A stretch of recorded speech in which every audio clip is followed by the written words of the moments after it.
Hey, here we are out on Lake Huron. It's late November. It's a beautiful day out here. We've got the Typhoon set up. I've already checked the props on it. I've done a compass calibration. So we're going to go ahead and we're going to take this up. So I'm going to go ahead and I'm going to arm the motors. And one of the things I keep forgetting to do is I leave it in return to home mode. I got to remember, that's what that red flashing light is. Alright, so I got a green light on it. I'm going to go ahead, arm the motors. Motors are armed. I want to make sure I'm in... Whoa. There we go. Push the switch too far. So we're going to try this again. I'm going to arm the motors. I've got it in angle mode. And what I'm going to do is I'm going to take it up and just kind of let it sit in a little bit. I am going to start my video recording. So video recording is started. It's just a beautiful day out here. I want to try, but I want to check my camera settings. Matter of fact, I think I'm going to have to probably stop the camera to do this. So camera, and I want to cancel that. And what I'm trying to do is I want to change image format to natural. So I want to get RJ Make some footage. So this flight's for RJ Make. So alright, I'm going to start this again. Now I've got, so it's going to record a flat color profile. And we're just going to take it up. And we're going to take it out and up a little bit more. And we got a little bit of glare on this screen today. I want to kind of yaw it around.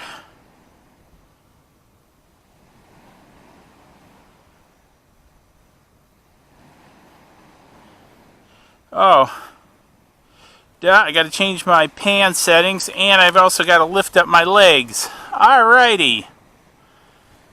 Alright.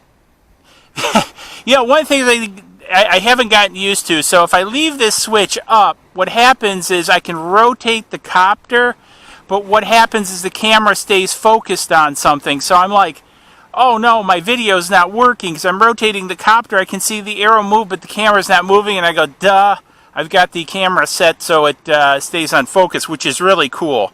So now as I pan the copter around, I can see, but I don't think I've got the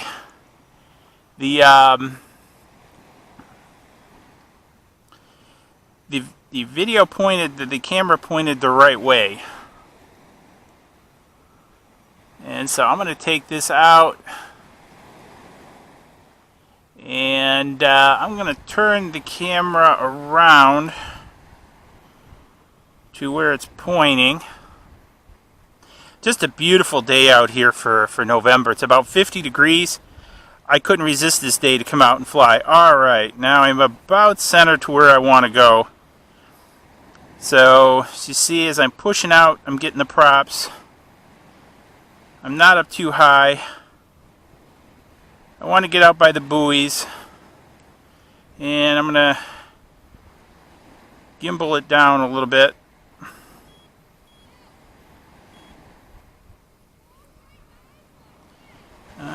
Let's move it over.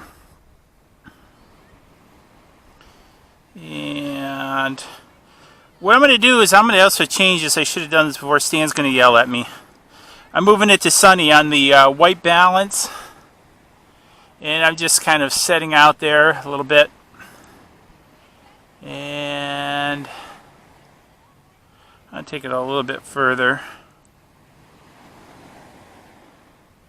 And it's just hanging around real nice out there, just checking all my statistics. Battery's still looking really good. I've got this. I want to take it up closer to 100 feet. And I want to see something here, so because I want to gimbal down. For some reason when I gimbal down, this is beeping at me, so I think I got my tilt mode maybe messed up. There we go. Man, this thing does have the switches on it, I tell you. And so I've got the buoy somewhat focused on out there. So I'm sitting up roughly 126 feet. I'll take it out a little bit further towards the buoy. Got a few fishing boats out there. It's so nice. So got that set. I want to get the gimbal down. And then what I'm going to do is I'm going to go back to my camera lock, and then as I pull the bird, notice the camera is staying somewhat locked on it. That should stay focused on that point, I thought, at that setting. Maybe it's this setting. Yeah, I'm not sure.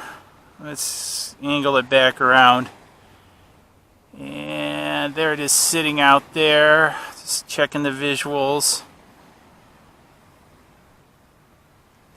And I want to turn it back down towards the bridge. You see some fishing boats out there, the Canadian side. Got some nice sun off the lake. Just checking my surroundings. I want to pull the gimbal up. And let's do a little bit more. Let's gimbal up a little bit in the picture. I'm not sure why the gimbal's bouncing a little bit.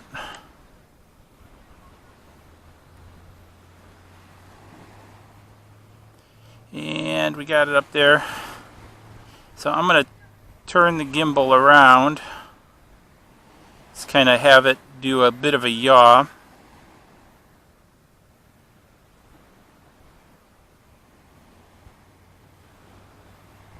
And just kind of got it set for a bit of a yaw. Just watching my voltage down to 14.8. So I'll start bringing it back after this. But again, just beautiful day for a flight out here. Unfortunately, we missed a ship coming up. So there's a couple ships out there. And, yeah, can't win them all, I guess. There should be some more coming up and down, but they probably won't be here for another hour or two.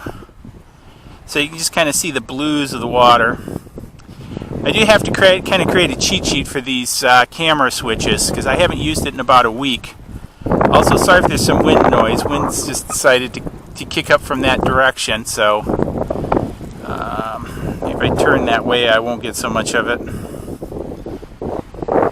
So anyways, just catching some footage for RJ Make. Now, one of the things I'm going to do is I'm going to stop the... we'll wait for it to pan around back towards the bridge. The other thing he asked for is some photos to see if the EXIF information is there. And I don't know if it is or not. So what we're going to do is I'm going to let it turn back towards the bridge a little bit. And kind of get the bridge, the lighthouse, all this stuff in. And I'm going to stop it there. And I'm going to stop the video. And I'm going to take a couple pictures and see what it is. I'm going to also yaw it back around. We got the boat coming up the way. So I get a few more pictures. I'm going to spin it around manually this way. Kind of get this, and I want to try to gimbal up to get more height on it. And there we go. I want to bring it back a little bit more and snap a picture. I'll see if I can overlay some of the pictures so it's not so boring. And so let's pop into camera mode. I don't know if you can see this. It says please wait a moment. Okay. Alright, so I'm in camera mode. And photo format. Oh, good thing I checked. So I want DNG and JPEG. So those are JPEGs I caught. So good thing I went and checked that. So I'll snap a couple more for Mr. Robert. We'll get a few more there. So that looks pretty good. We got head. And I'm going to start the video. When I press this button, it's kind of interesting. It's switching itself back over and the recording is started. So getting down there a little bit in voltage and stuff, and it's still a little bit cool out here. So tell you what I'm going to do. I'm just going to push the return to home, and let's see. You know, man, you can see this. You know, there's a good and bad thing about this thing being so big. You know, because the rules say line of sight. And I tell you what, you can see this thing a long ways off. It's so big. Just amazing. So it's coming back. It's right up there. And, you know, with the Spark and everything, the Spark or the Up Air or even the Phantom 3, it takes a bit to see it. And, I mean, you cannot get the distance of this guy. And so here we come back. And we're coming down.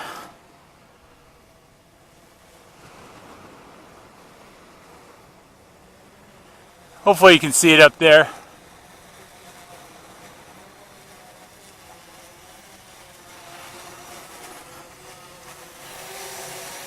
And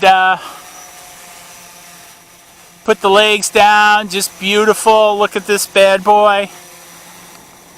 I'm going to save the video off, and I'm just going to enjoy watching this guy land. I tell you what, I'm loving this bird, guys, gals, everything. So here we go. So we made another great flight of the Typhoon out over Lake Huron. I mean, you really can't beat it. So beautiful day in November. We got some video footage for RJ Make. He's a good guy. I'll put a link to his channel below. So he does drone stuff, 3D printing, a lot of stuff like I do. He's been a good friend, internet friend over the past few years. So I'll put a link to his channel below. Check him out. Anyways, we'll see you guys in the next video, and let me know what you're having for lunch. Oh, subscribe button. Cheers. See you guys later.